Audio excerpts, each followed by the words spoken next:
নবী সাল্লাল্লাহু আলাইহি ওয়াসাল্লাম বলেছেন, এটি সহিহ মুসলিমের হাদিস, লা ইয়ালিজান নারা আহাদুন সাল্লা ক্বাবলা তুলু'আশ শামসি ওয়া ক্বাবলা গুরুবিহা। ওই ব্যক্তি কখনো জাহান্নামে প্রবেশ করবে না।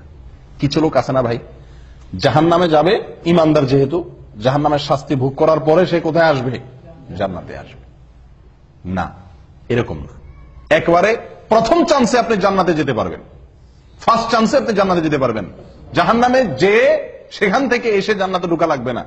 লা ইয়ালিজা, কখনো প্রবেশ করবে না জাহান্নামে ওই ব্যক্তি, যে ব্যক্তি সাল্লা ক্বাবলা তুলু'আশ শামসি ওয়া ক্বাবলা গুরুবিহা, যে ব্যক্তি সারা জীবন সব সময় চেষ্টা করছে ফজর এবং আসর এই দুই ওয়াক্ত নামাজ এর ব্যাপারে যত্নশীল ছিল, এই দুই ওয়াক্ত নামাজের ব্যাপারে গাফলতি করে নাই, এই ব্যক্তি জাহান্নামে কখনো কি হবে না? প্রবেশ করবে না। ও ভাই, কত বড় বড় পুরস্কার এক একটা, লক্ষ্য করছেন? ফজরের নামাজের বিনিময়ে, আল্লাহু আকবার। আর এই নামাজটাতে আমরা সমাজের সবচেয়ে বেশি সংখ্যক লোক গাফেল থাকি, শুয়ে থাকি, অলসতা করি। কেউ হয়তো বলতে পারেন, আরে ভাই, এই যে জাহান্নাম থেকে মুক্তির জন্য কত আমলই তো আছে, এটা করলে জাহান্নাম থেকে মুক্তি, এটা করলে জাহান্নাম থেকে মুক্তি, ওইটা করলে জাহান্নাম থেকে মুক্তি, অনেক আমলের কথা আপনারা শুনছেন না? তো এতগুলার কি দরকার আছে? যে কোনো একটা করলে তো জাহান্নাম থেকে মুক্তি পাওয়া যায়, এরকম কারোর মনে প্রশ্ন আসতে পারে।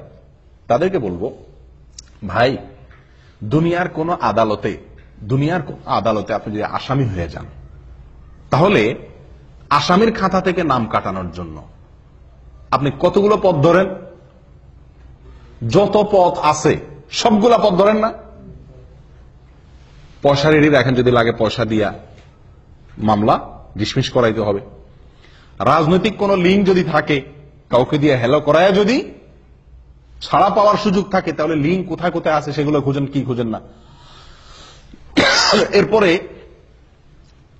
আপনার নিজেকে নির্দোষ প্রমাণ করার জন্য কাগজপত্র যেগুলো জোগাড় করা দরকার সেগুলো জোগাড় করেন।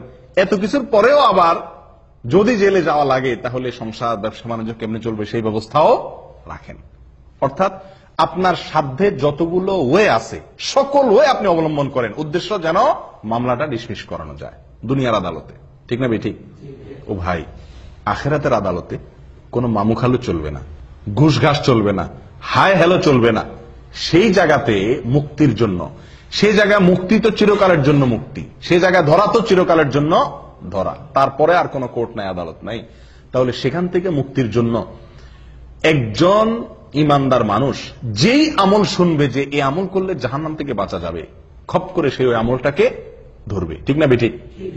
যে বিশ্বাস করবে জাহান্নামকে, সে তো একটা দুইটা ওই অবলম্বন করে এটা বলবে না, তুষ্ট হবে না যে ঠিক আছে তো জাহান্নাম থেকে বাঁচার জন্য যে একটা কাজ করছি তো, খালাস হয়েছে তো, এরকম করবে। বরং কারণ আমার সেটার মাধ্যমে যে আমি জাহান্নাম থেকে মুক্তি পাবো, আমার সে আমলটা যে সলিড হয়েছে, পিওর হয়েছে, আল্লাহর কাছে গ্রহণযোগ্য হয়েছে, তার কোনো গ্যারান্টি তো নাই। এই জন্য যতগুলো ওয়ে আছে জাহান্নাম থেকে বাঁচার জন্য, তার সবগুলো অবলম্বন করবে একজন ইমানদার মানুষ। অতএব ফজরের নামাজে হাজির হওয়া, ফজরের নামাজ নিয়মিত পড়া, এটি জাহান্নাম থেকে মুক্তির একটি অন্যতম উপায়। এবং এখানে শব্দটি লা ইয়ালিজান নার, নবী সাল্লাল্লাহু আলাইহি ওয়াসাল্লাম বলেছেন লা ইয়ালিজান না, কখনো জাহান্নামে প্রবেশ করবে না। আল্লাহু আকবার। তাহলে বোঝা যায় ফার্স্ট চান্সে সে কোথায় চলে যাবে? জান্নাতে চলে যাবে। আল্লাহ আমাদের সকলকে তৌফিক দান করেন।